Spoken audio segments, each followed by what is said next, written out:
My mother-in-law stood in the middle of my kitchen the night before my convocation and told my wife that watching me walk across a stage to collect a piece of paper in a field nobody cares about was not how she planned to spend her Thursday. She said it while refilling her tea, like it was a comment about the weather. My wife went quiet the way she always went quiet when her mother spoke. Not agreement, just survival instinct. I was standing 2 feet away by the counter, pretending to read something on my phone. I remember the exact feeling. Not anger, not yet. More like the sound a door makes when it closes in an empty house.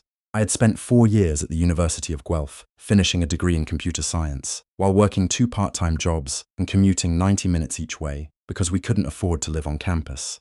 My father-in-law owned a mid-sized landscaping company outside of Barry that had been moderately successful for about 2 decades. He was the kind of man who respected things he could point at: a truck fleet, a property, a business with his name on the sign. He had no instinct for anything that lived inside a screen.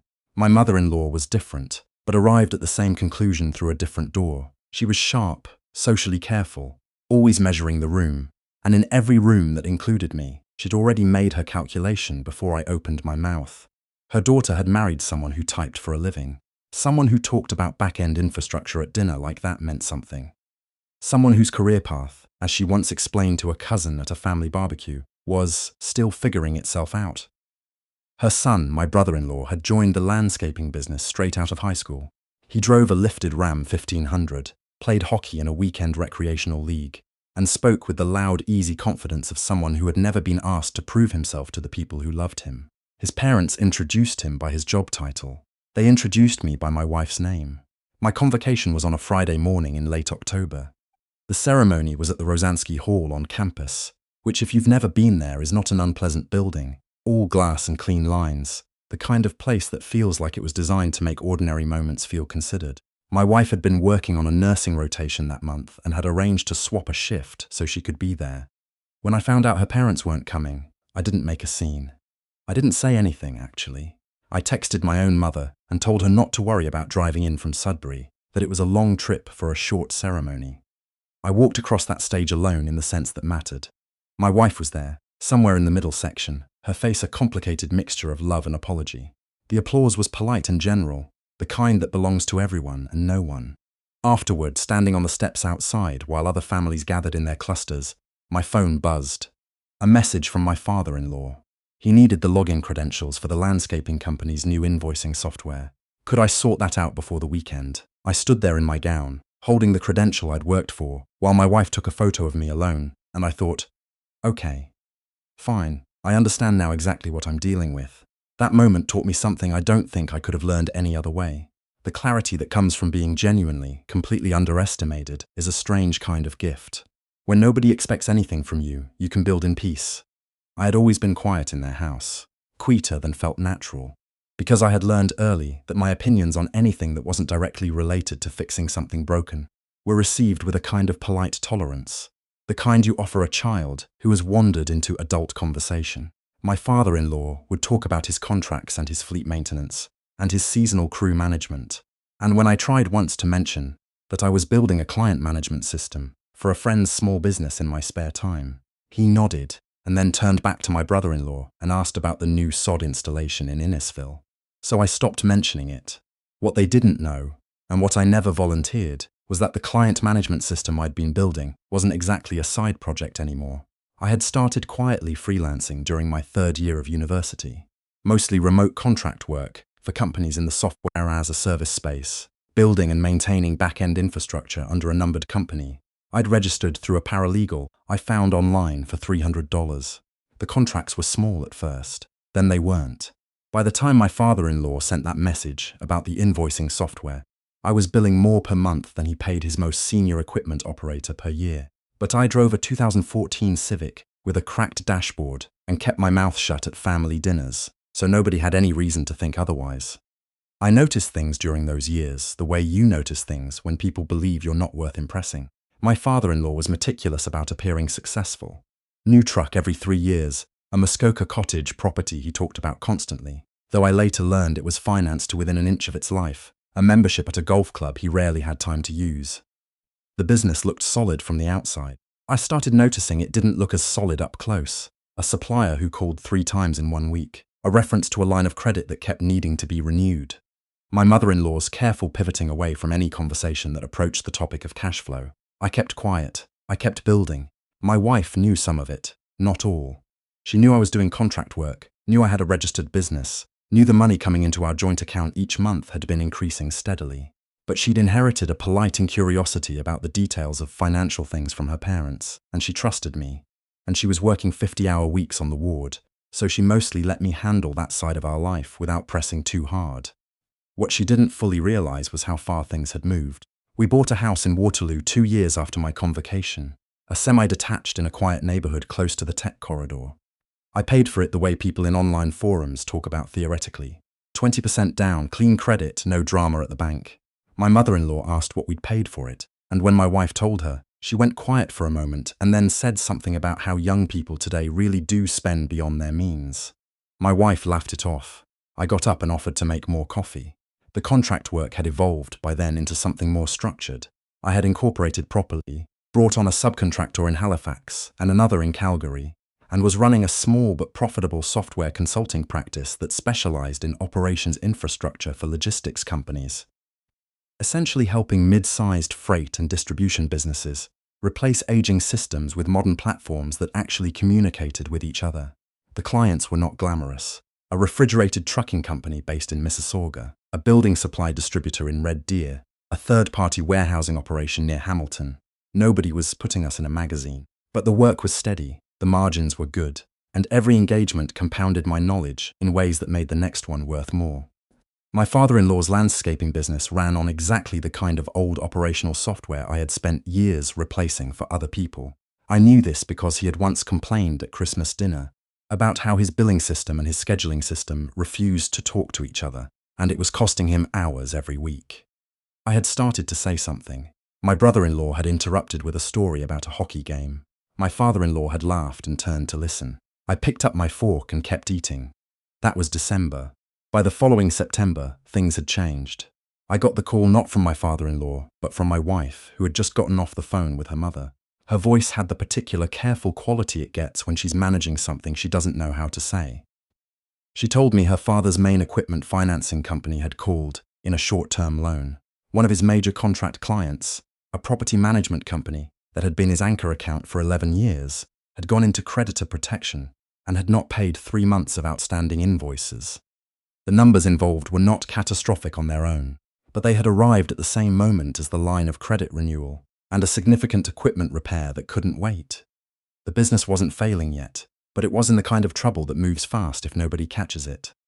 I sat with that for a moment, not with satisfaction, I want to be honest about this, but with a kind of recognition. The moment I had half expected and half hoped would never come had arrived, and it had arrived in the worst possible way.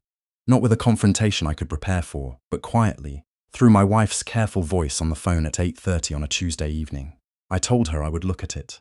What followed was 3 weeks of financial excavation that I mostly did alone. Evenings at the kitchen table with documents my father-in-law emailed over without commentary. Gradually, one attachment at a time, like each file, was a small admission of something he couldn't quite name out loud. The business was not as bad as I'd feared. It was also not as good as his family believed. There were real assets, the equipment, the property, the client relationships that still existed, and real liabilities that had been quietly rolled over and deferred and minimized in conversations and for longer than was healthy. It was the financial picture of a man who had been very good at running a physical business and not very good at admitting when the edges were fraying. I prepared a summary. 12 pages, cash position, outstanding receivables, financing schedule, near-term obligations, options with rough numbers attached to each. I had my accountant review it. The same accountant I'd been working with for 3 years, a methodical woman in Kitchener, who had seen me walk in with a freelance side business and watched it grow into something considerably more serious. She made 2 small corrections and told me the analysis was sound. I drove to Barrie on a Saturday morning in October, almost exactly 2 years after I had stood on those convocation steps, reading a message about software login credentials. The drive up the 400 is not a beautiful drive. It's functional. Flat stretches of highway, big box developments, the Canadian Shield starting to push through the landscape as you get further north. I had the heat running, and a podcast I wasn't really listening to, and somewhere around Cookstown I realized I wasn't sure what I wanted the day to feel like. Vindication, maybe. That's the word people use. but I'm not certain that's exactly what I felt. My in-laws' house is a large brick two-story in a subdivision that was probably impressive when it was built in the 90s, and now looks like every other large brick two-story in every other Ontario subdivision built in the 90s. The truck in the driveway was 2 years newer than last time. My mother-in-law opened the door, and her expression went through several things in rapid succession before settling on something neutral and careful. We sat at the dining room table, which my mother-in-law had set with coffee and the specific type of squares she brings out for important occasions, and for a while nobody said much. My brother-in-law was not there.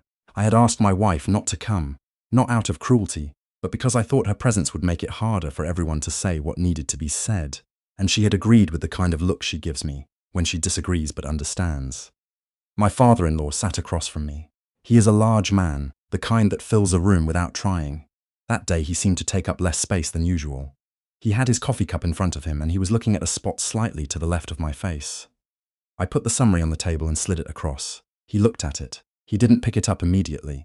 I said, "I've had time to go through everything you sent me. I want to help, but I need you to understand what's actually in front of us before we talk about how." He picked up the summary. He read the first page. He set it down again. There was a long silence. My mother-in-law refilled her coffee cup, though it was already full. Then my father-in-law said, without quite looking at me, "I didn't know you did this kind of thing." I said, "I know." He nodded slowly, the way men nod when they're absorbing information that reorganizes other information. He picked the summary back up. What happened in the next hour was not dramatic. I had expected maybe some version of a moment, an apology or a confrontation or at least an acknowledgement. What I got instead was a working meeting.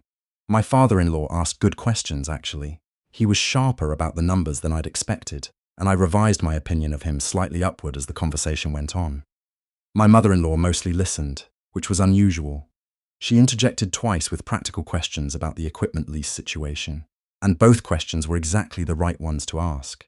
I outlined the options clearly. There was a path forward that involved restructuring the short-term debt, accelerating collections on several overdue accounts, and making one significant operational change, replacing the two software systems that weren't talking to each other with a single integrated platform that I could build or source at a fraction of what a commercial vendor would charge, because this was, in a fairly direct sense, what I did for a living. That change alone would recover enough administrative time to reduce overhead meaningfully within 1 fiscal year. My father-in-law was quiet for a moment after I finished. Then he said, "Why would you do that?" Not accusatory, genuinely asking. I said, "Because your daughter loves you, and because I'm not the kind of person who watches something fixable fall apart when I have the tools to help." He looked at me for a moment then, directly, which was notable. He had the expression of a man encountering a version of a situation that his existing maps did not account for. He didn't apologize, not that day. Men like my father-in-law carry their recalibrations internally, the way a compass needle corrects itself without comment.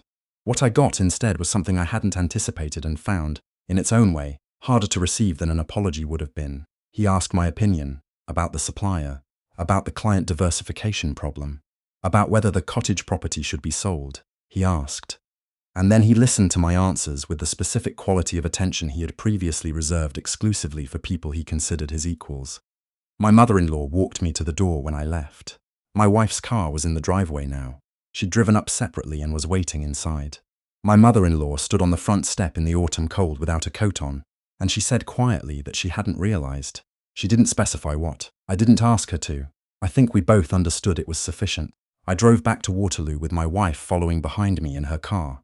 And somewhere around Bradford, I felt the particular exhaustion that comes, not from effort, but from the release of something you've been holding for a long time, without quite realizing you were holding it. Not triumph, not vindication, more like the way a room feels after you've opened a window that's been painted shut for years. The next few months moved in practical ways. The debt restructuring came together through my accountant and a commercial lending specialist she referred us to. The integrated software system took me 3 months to build in the evenings and on weekends, which was honestly faster than I'd expected, because I had built essentially the same thing for 2 other clients and had a clean framework to work from. My father-in-law's office manager learned it in a week and a half and sent me a message calling it the most sensible piece of software she had worked with in 20 years of the industry, which I appreciated more than I showed. My brother-in-law found out about my business around that time, not from me, from his father, I think, or from piecing things together once the software system went live. and he started asking where it had come from. He didn't say much about it directly. He went through a period of several weeks where he was a little quieter than usual around me, a little less likely to make the jokes he used to make about my career. Then he asked me once, carefully, almost at the end of a family dinner, whether I thought there was any way to build something similar for client management in a small business context. I told him yes, and I explained how, and he listened with real attention. That was the beginning of something slightly different between us. Not close, not yet, but honest.